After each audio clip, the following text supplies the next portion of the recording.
Hi, இன்றைக்கி டியூஸ்டேங்க. நைட்டுக்கு சப்பாத்தி செய்யலான்னு பிளான் பண்ணியிருந்தேன். ஆனால் கவின் வந்து சப்பாத்தி வேண்டாம், ரைஸு, உப்பு பருப்பு, கத்திரிக்காய் ஃப்ரை செஞ்சு கொடுங்கன்னு கேட்டிருந்தான். அதனால் பிளானை சேஞ்ச் பண்ணியாச்சுங்க. இந்த நாட்டில் வந்து கத்திரிக்காய் வந்து பெருசாக தாங்க கிடைக்கும். குட்டி கத்திரிக்காய் வந்து கிடைக்காது.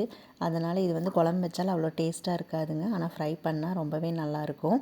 எண்ணெய் கத்திரிக்காய் குழம்புனா எனக்கு கவினுக்கு ரொம்ப பிடிக்கும். அதை வந்து ரொம்ப இங்கே மிஸ் பண்ணுறோங்க. இந்தியா போனால் மட்டும்தான் வந்து எண்ணெய் கத்திரிக்காய் குழம்பு வந்து சாப்பிட முடியும். இன்றைக்கி டின்னர் ரெடி பண்ணுறதுக்கே வந்து கொஞ்சம் டைம் ஆயிடுச்சுங்க. நார்மலாக வந்து 7 o'clock ரெடி பண்ணிடுவேன். இன்றைக்கி வந்து 7:30க்கு மேலே ஆயிடுச்சுங்க.